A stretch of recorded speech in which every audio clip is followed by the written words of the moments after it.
Good day everyone. This is a report about lesson point 1 onboard familiarization for new crew members.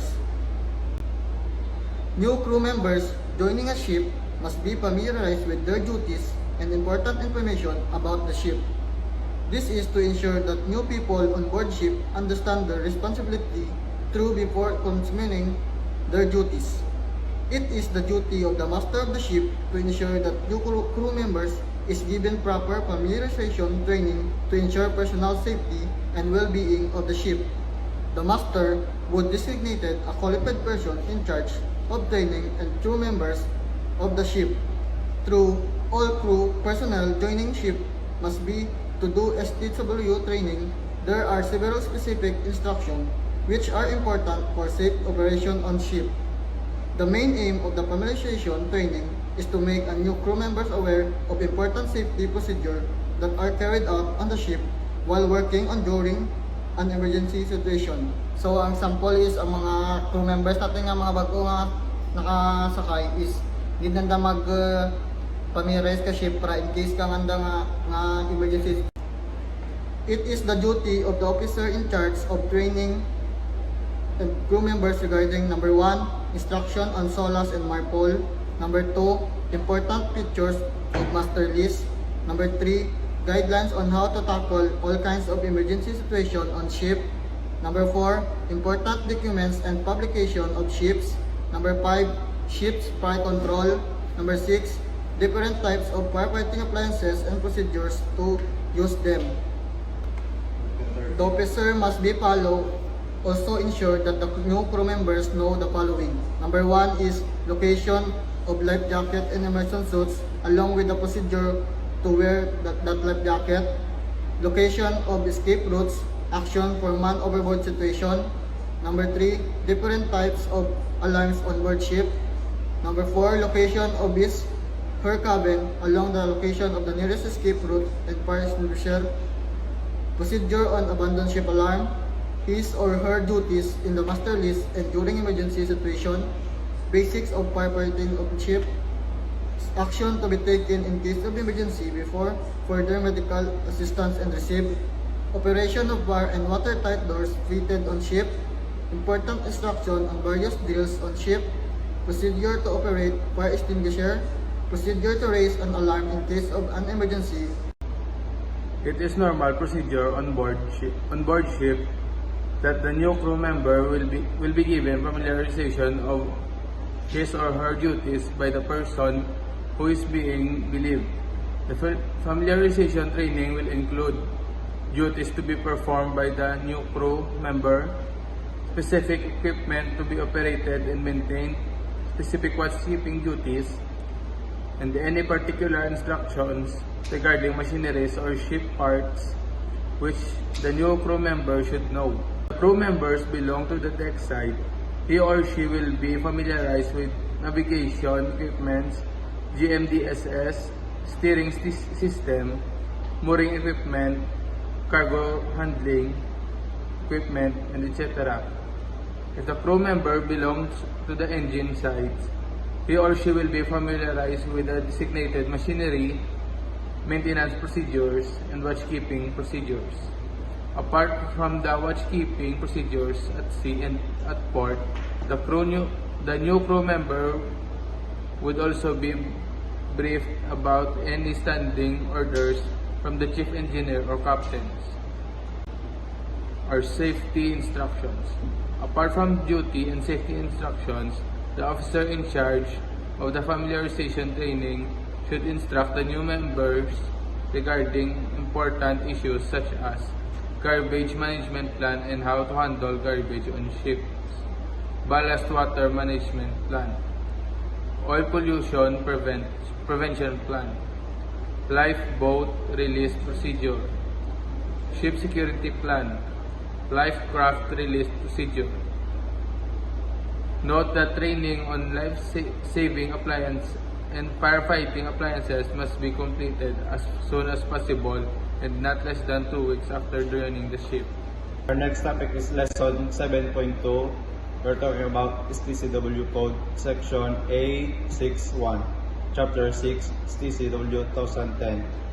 Resolution 2.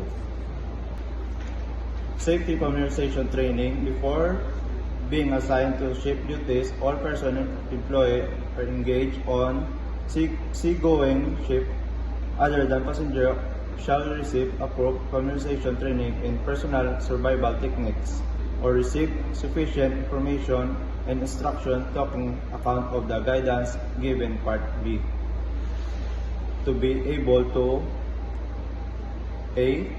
Communication with other person on board on elementary safety matter and understand safety information symbols, sign and alarm signals. B. Know what to do if a person fall overboard.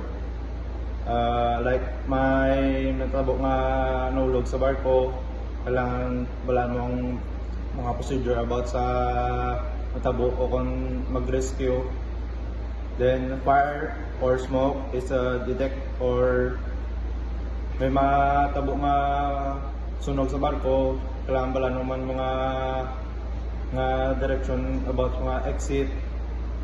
Then the fire or abandoned ship alarm is sounded. C. Identify master or embarkation station and emergency escape route. D.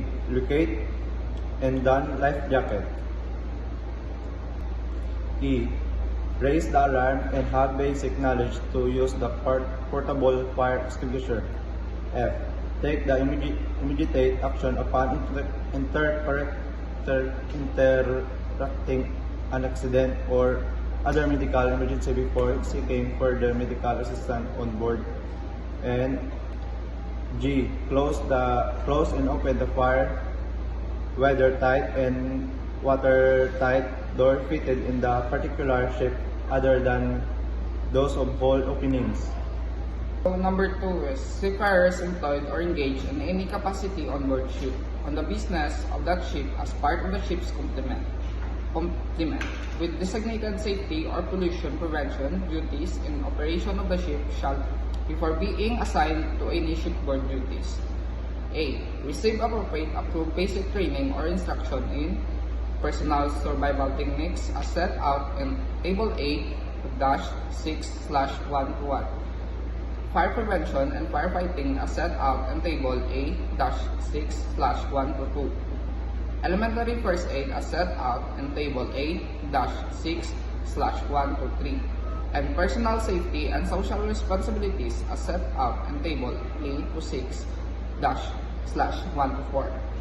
B.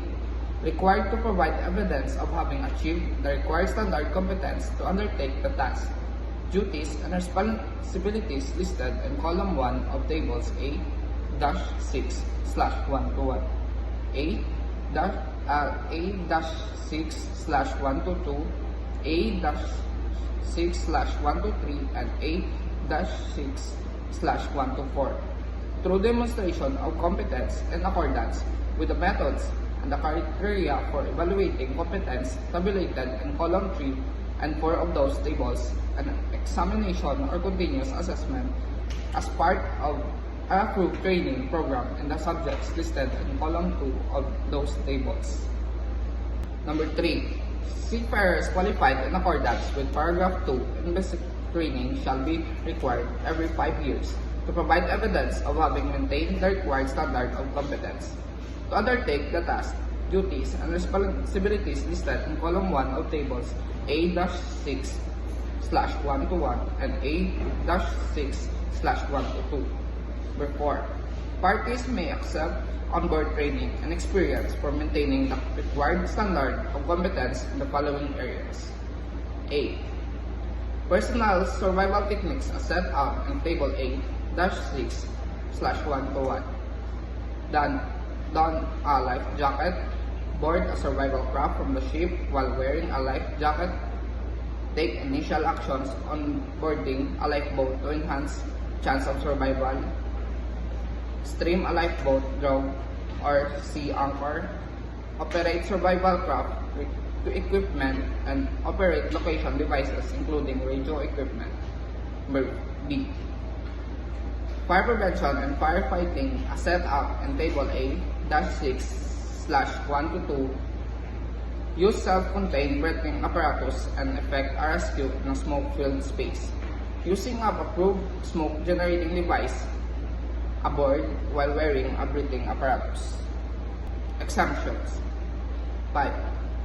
The administration may, in respect of ships other than passenger ships of more than 500 gross tonnage engaged on international voyages and tankers, if it considers that a ship's size and the length of or character of its voyage are such to render the application of the full requirements of this section unreasonable or impracticable, except to that extent the seafarers on such a ship or class of ships from some of the requirements, bearing in mind the safety of people on board, the ship and property, and the protection of the marine environment.